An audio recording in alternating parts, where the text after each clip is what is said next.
Ya son las 9 de la mañana con 38 minutos. Tengo el agrado de darle la bienvenida a Buenos Días Región en este día miércoles a parte del integrante del Comité Central del Partido Convergencia, Mario Sillar. Vamos a estar haciendo una revisión, un pimponeo de diversos temas de contingencia también que han estado marcando el transcurso de las últimas horas. Mario, buenos días, muchas gracias por venir a Última Conexión.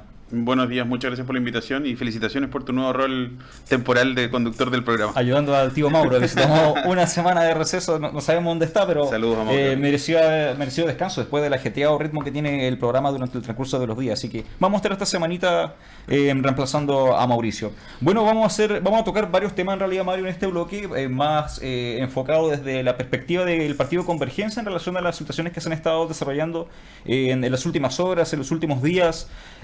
Bueno, lo que ha estado en comentario de los medios, en los seguimientos también de los diversos programas, lo que tiene relación directa con el paro docente. 35 días de paro docente se cumplieron el día de ayer, 3 ofertas de por medio que fueron rechazadas en las instancias que se dieron y bueno, finalmente parece ser, mañana se va a saber más en detalle, que se depone el paro. Mario Aguilar hizo un llamado ayer a la sorpresa de muchos quienes especulaban de alguna manera que capaz iban a resistir un poco más.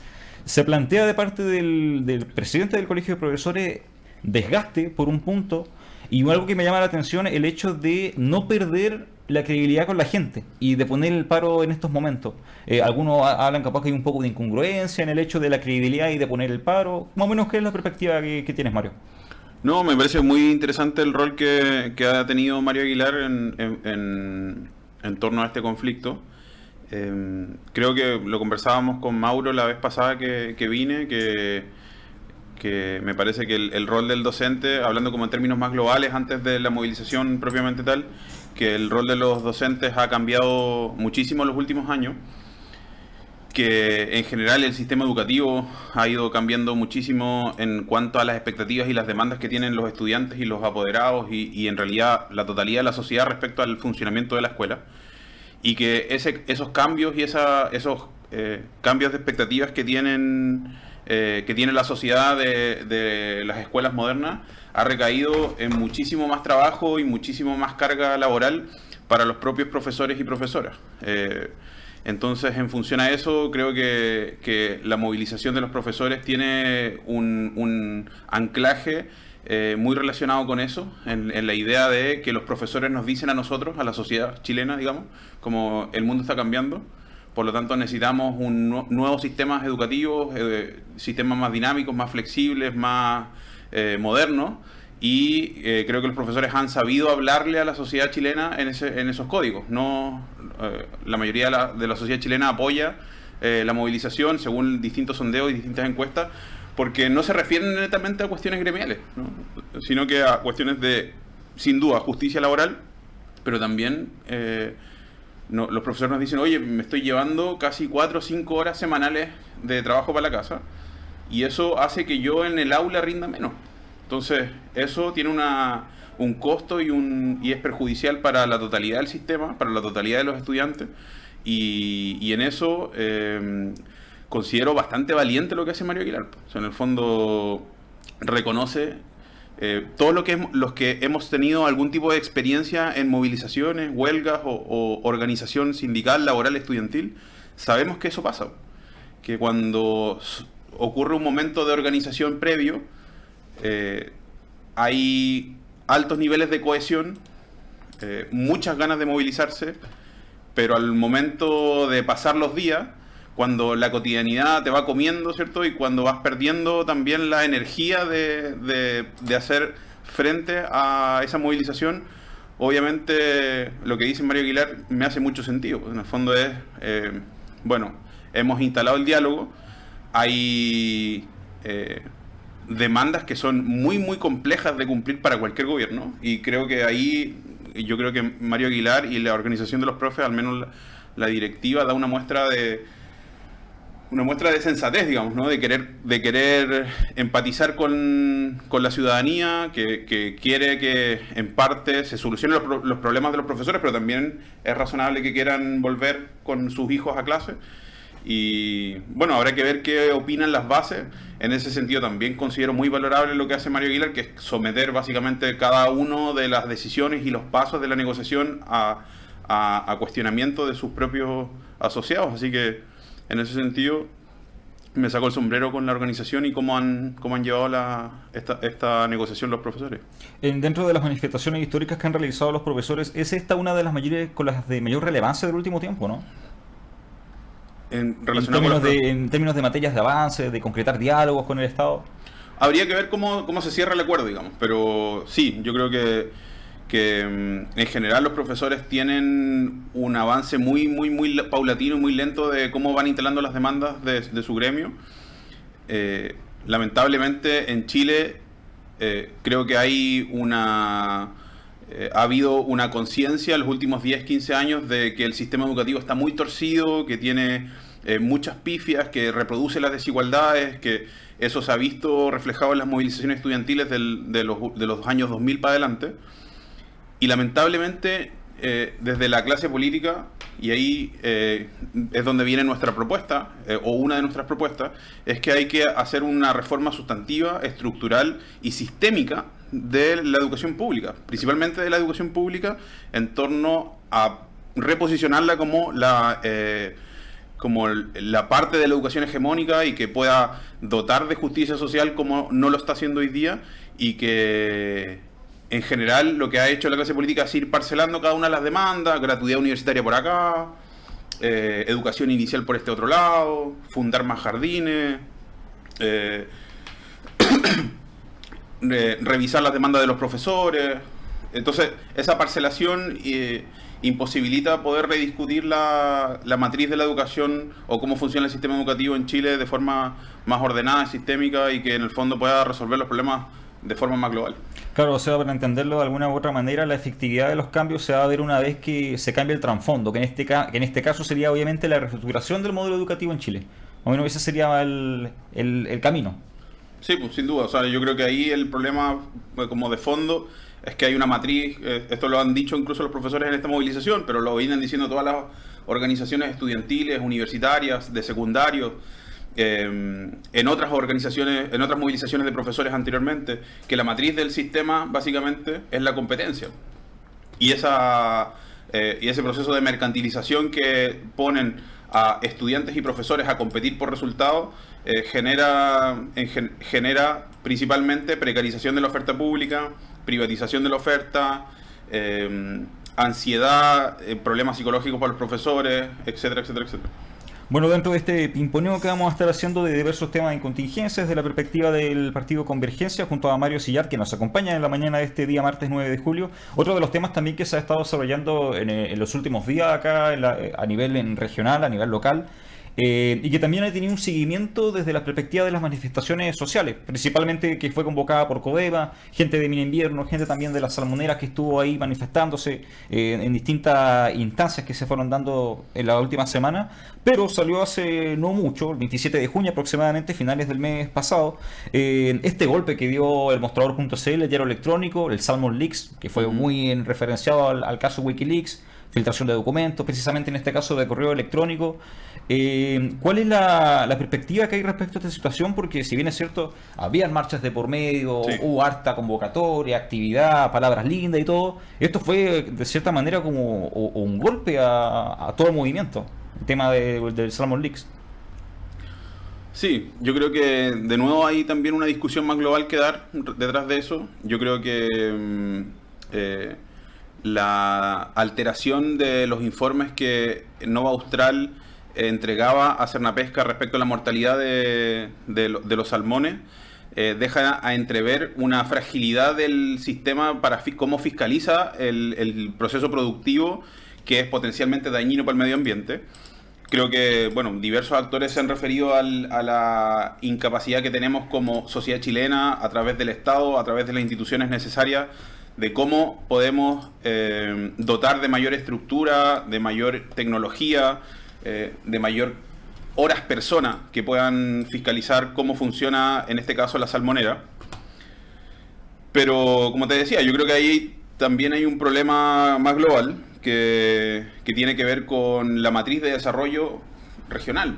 O sea, en el fondo es cómo la sociedad magallánica decide qué áreas de la economía va a explotar, cuáles son las líneas de producción que queremos potenciar, vamos a cuidar o no el medio ambiente, qué herramientas vamos a desarrollar en forma interactiva con qué carreras universitarias tienen que constituirse para que todo el resto del aparataje funcione. Todo eso creo que está muy en pañales y que en el fondo hemos dejado que, como no hay esa planificación, hemos dejado que el mercado regule cuáles son las formas de producción que terminan constituyéndose. Y las formas de producción que terminan constituyéndose son las más baratas en términos de inversión y las que tienen más alta tasa de retorno más rápido. Entonces, por eso terminamos en Magallanes produciendo salmones y carbón, ¿cachai? Porque en el fondo lo que termina ocurriendo es que, como no hay ese tipo de planificación, termina el mercado regulando cuáles son las formas de producción que se desarrollan en la región. Yo creo que eso hay que rediscutirlo. Creo que la región tiene mucha potencialidad en términos, por ejemplo, turísticos, que esto tampoco yo estoy descubriendo el agua con esto. Creo que Tierra del Fuego tiene un potencial turístico que no está explotado, que pudiera generar mucho empleo, mucha dinámica económica en la zona. Creo que el paralelo argentino respecto a la matriz de desarrollo regional en términos turísticos es absolutamente estudiable, comparable, replicable, como lo han hecho en términos de bajar las barreras arancelarias para que se produzca inversión. Yo desde que soy niño que vengo escuchando que en la región se puede hacer una temporada, no solamente temporada turística, una sola fase del año, sino que pudiera ser todo el año. Bueno, estudiemos cómo se hace eso.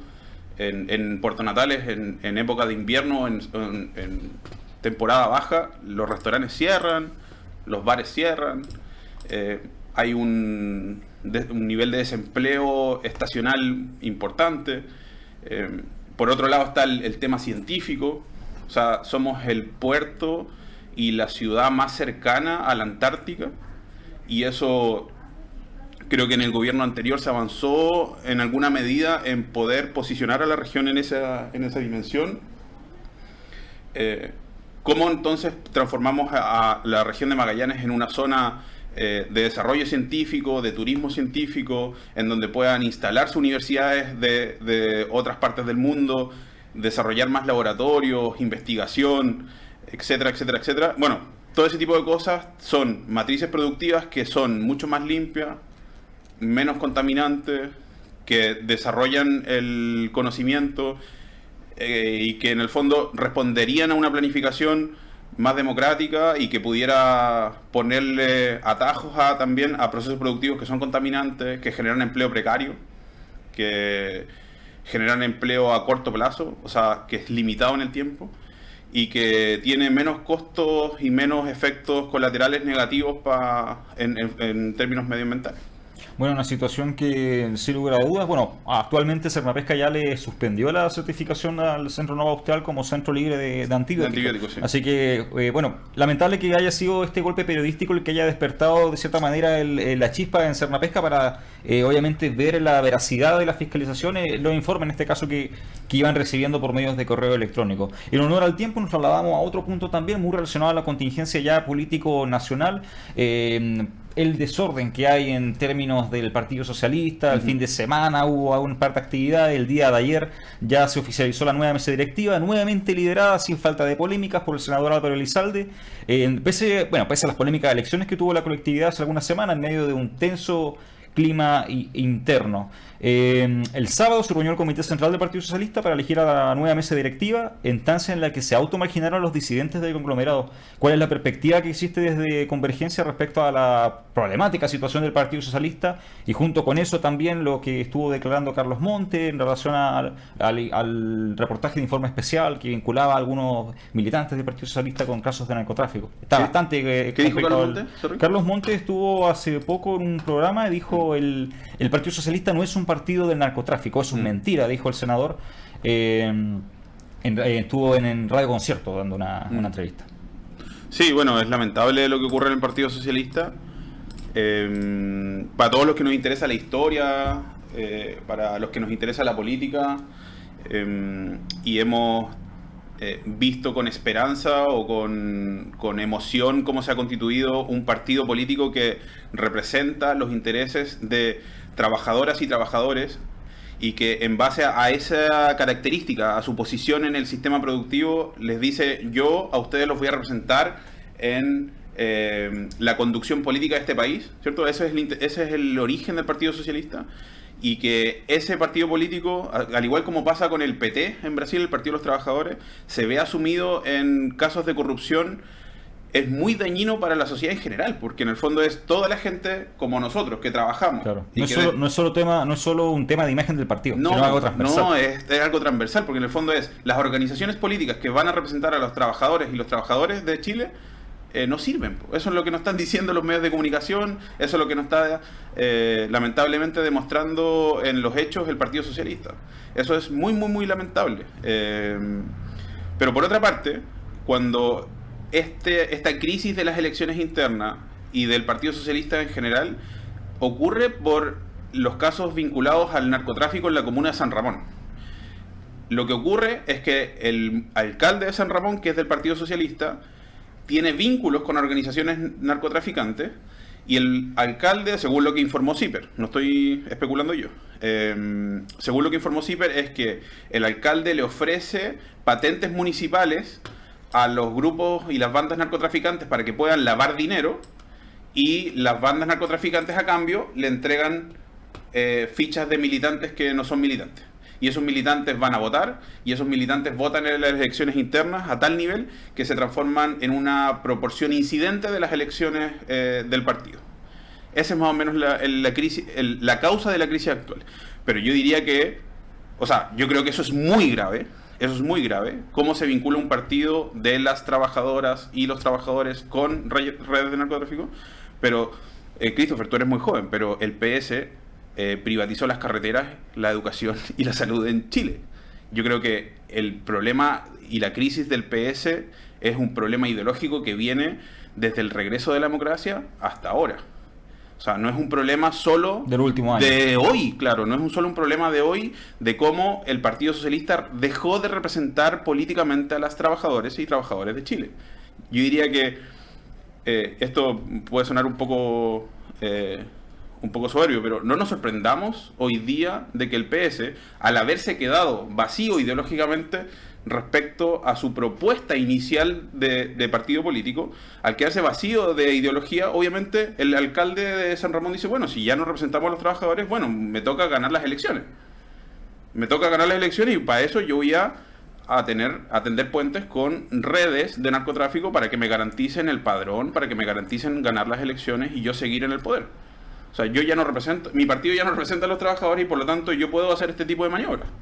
Yo diría que el problema más profundo y más grave es el desfonde ideológico que ha tenido el Partido Socialista, y en eso muchos de nosotros, que somos gente que admiró la organización sindical, laboral, estudiantil del siglo XX, nosotros, si el Partido Socialista hubiese persistido en esa lucha, probablemente nosotros no hubiésemos tenido que fundar un partido y hubiésemos sido del Partido Socialista. Y uno de los puntos también bastante interesantes dentro del argumento que diste recién es en relación a, por ejemplo, las generaciones, la gente de mi edad. Sí. Por ejemplo, situaciones como estas son las que generan en la generación nuestra todo este descontexto, este desconcierto capaz, y la desconfianza de la escena política a nivel nacional. Y es que son las situaciones que lamentablemente alejan a la ciudadanía del espectro político, por así decirlo. Vamos a estar a la espera, obviamente, de la evolución de esta información, porque así como están dando las cosas y el seguimiento mediático que estaba haciendo también en los diversos programas, al parecer va a dar para un buen tiempo más la situación del Partido Socialista. Mario, en orden al tiempo, también en tema contingente se ha sabido en la última hora, así que todavía se está desarticulando la información. La Comisión Investigadora del caso Catrillanca determinó la responsabilidad política de Chadwick y Uvilla, situación que sin lugar a dudas va de alguna u otra manera a tener su repercusión en términos de Estado. ¿Qué perspectiva tiene al respecto? A mí el caso Catrillanca me rompe el corazón. O sea, creo que después, a los días después de la muerte de Catrillanca, se viralizan los videos de los propios carabineros que inicialmente habían dicho que no existían. No sé si recuerdas que... Claro, que se había borrado la tarjeta. Se había borrado la tarjeta. Todo un encubrimiento, por así decirlo, del material que sí había, que sí existía. Sí. Y ver cómo se desarrollaba el procedimiento policial era aberrante. O sea, los carabineros supuestamente estaban informados de que había un robo de un vehículo, y que al ver a Catrillanca en el tractor suponían que era sospechoso, le dispararon y lo mataron. Y hubo más de 100 disparos, una cosa desastrosa. Detrás de la incompetencia de Carabineros, yo creo que hay un elemento importantísimo y que tiene que ver con el gobierno y tiene que ver con la política. Meses antes de la muerte de Catrillanca, Sebastián Piñera anunció que iba a combatir la violencia de la Araucanía con más violencia. Claro. Y presentó con muchas luces en un punto de prensa a todo el operativo policial que iba a viajar con tanques y con equipamiento militar hacia la Araucanía. Esto no es tan diferente a cómo este mismo gobierno propone resolver problemas, por ejemplo, en el Instituto Nacional. O sea, ¿cómo resolvemos el problema de la violencia dentro de las escuelas con los estudiantes movilizados? Porque hay estudiantes movilizados que son violentos. Entonces la pregunta que tú tienes que hacerte es, bueno, ¿cómo resolvemos el problema? Y este gobierno propuso aula segura. ¿Ha resuelto el problema, ya sea la operación Araucanía o aula segura? No, lo ha acrecentado. Los estudiantes violentos tienen más excusas para ser más violentos. Este gobierno es lisa y llanamente incompetente para comprender la naturaleza de cómo ciertos ciudadanos y ciudadanas chilenas deciden emprender acciones violentas producto del descontento. Cuando nuestras autoridades políticas no son capaces de eso, obviamente nosotros como ciudadanos tenemos que reclamarles, tenemos que, además, lo que estamos haciendo nosotros, pues, tratar de constituir una nueva propuesta política, porque son incapaces de comprender la naturaleza del conflicto para poder resolverlo. Y para poder resolverlo intentan incorporarle más violencia, intentando oprimirla, y lo que hacen generalmente es, como dice el dicho, apagar el fuego con benzina. Con benzina, claro.